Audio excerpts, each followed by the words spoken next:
All right, boxing fans, we're here with Jordan White from Washington, D.C. He's down here at the NABF 53rd Annual Convention in Orlando, Florida, where he just picked up his latest belt, the NABF 130-pound title. Jordan, welcome to Orlando. How are you liking it so far? Man, I'm loving it. I'm loving it. It was just a storm out here, you know. The weather's good. It's not too hot. I feel good. All right. So this is your third pro belt that you've picked up. You were the WBC Youth Champion, the WBC International or Intercontinental? Intercontinental. Intercontinental Champion, Yes, sir. and now the NABF Champ, which you just won. Talk a little bit about that. Climbing this ladder, picking up these straps, and where you want to be headed. Oh man, it's a journey that God put me on. You know, I'm grateful for everyone, for each and every W I get. It's definitely been a task. You know, it's nothing that been easy about this. Me and my dad, and the whole camp that we have, they pushed me to get to where we going, and we got a lot more to get. So it's a lot more work to be done. Now, your dad is the person kind of responsible for steering you into boxing, right? Yeah. Yep. So you were a football player as a kid, and then tell us where Short Dog came from, your nickname. It actually came from football. So I was the shortest guy on the field, and I had the most heart. Okay. And my dad always called me Short, Short Dog from a kid. But when I played football, it kind of just stuck. You know what I'm saying? So you're actually a pretty good height for your weight class. You're you're over 5'7", right? Yeah, for sure. Okay, so I was gonna say it had to be from football because you're not a short dog for 130. Yeah, I was man. I hit my growth spurt late, and probably I was probably for most of my life I was under 4'11". You know what I'm saying? So I was small. But Now you've got some boxing bloodlines. You are cousins to Clarence Vincent, who was a U.S. Olympian. He was a bronze medalist. Yeah. Okay. Yeah. And so you obviously started out as an amateur. You had a pretty interesting amateur career. I was reviewing it, and I saw some of the names on your resume. They weren't just names, but they're guys that you beat. you beat Ray Murataya, who is a good prospect with Top Rank right now. Yeah. He's undefeated. You beat, I think, 2016 Olympic bronze medalist Nico Hernandez. Yeah, nah, I did. I beat Nico, but they gave Nico the fight. Yeah. Did they? That could be my mistake. I thought I saw it as a win for you. I did beat Nico, but we just everybody at that tournament knew what it was. But Okay. he's from Wichita, Kansas, so Okay. it went his way. But Nico All right. know what it is. Okay. And another name I was surprised to see, and you beat him, Ryan Garcia. Yes, sir. What do you remember about that fight? I remember going to the tournament. He was on the news and stuff, like where he's from. He never had lost or anything. He was an undefeated amateur. And I bust my ass for that tournament right there. We knew we was gonna fight him. I think we fought him like probably the first or second night. Caught it early, and it was a good fight. All right. Hell of a fight. Now, I would assume that you were gunning for those 2016 Olympics yourself. And from what I could see, that you went to the 2015, I think, National Golden Gloves. You made it to the quarterfinals. Yeah. You lost, and then 7 months later, you turned pro. Yep, 7 months later.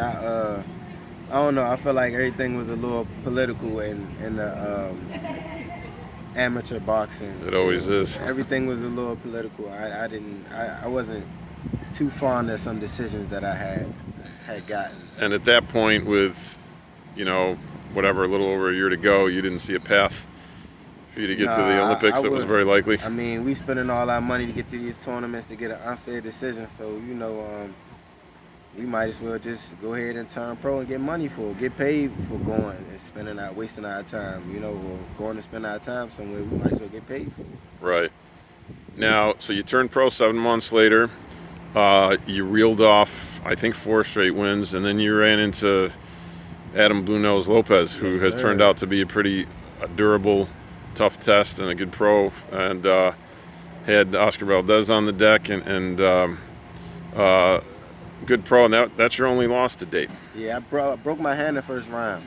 Really? The first round, first jab I hit him with, I broke my hand.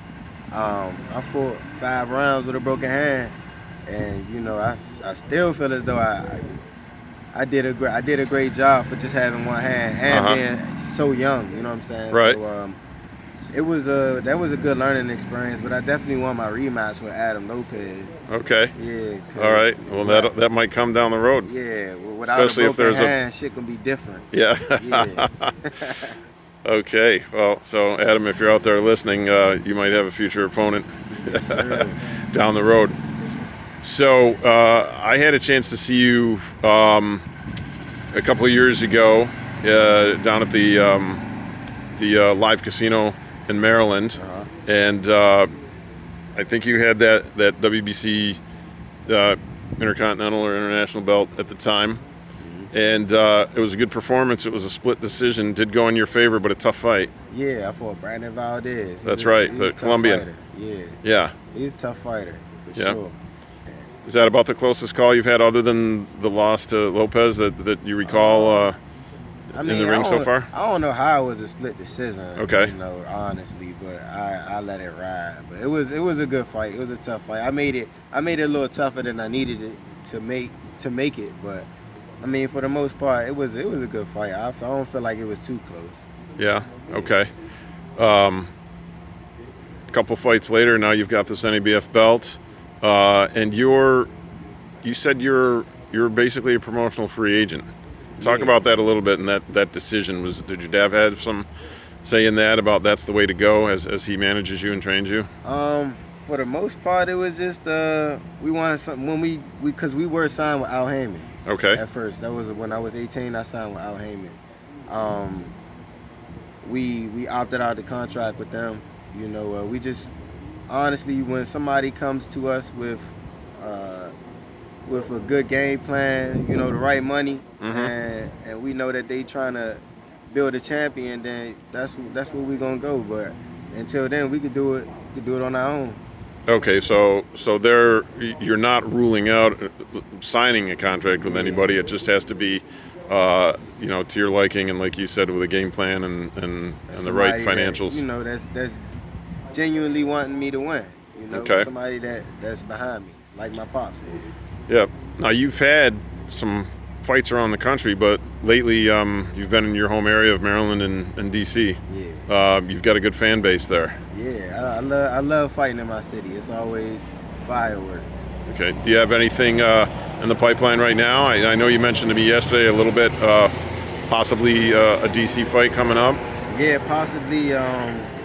Soon we figure it out. You know, solidify everything. We gonna, drop it to the people on Instagram so everybody can know. But for right now, we don't know exactly what date. But we looking for in November. We trying to get something in November. Yeah. Now, I would assume in your weight class you pay attention to who the champions are. I don't watch boxing like that, honestly. Really? Yeah, I really don't. Like when I'm not in the gym, and I'm not thinking about the gym, or I'm not thinking about boxing. You know? Okay. So it's like, I don't know. I would watch it if I'm studying it. I watch Canelo, Floyd Mayweather. Okay. I watch the greats, but.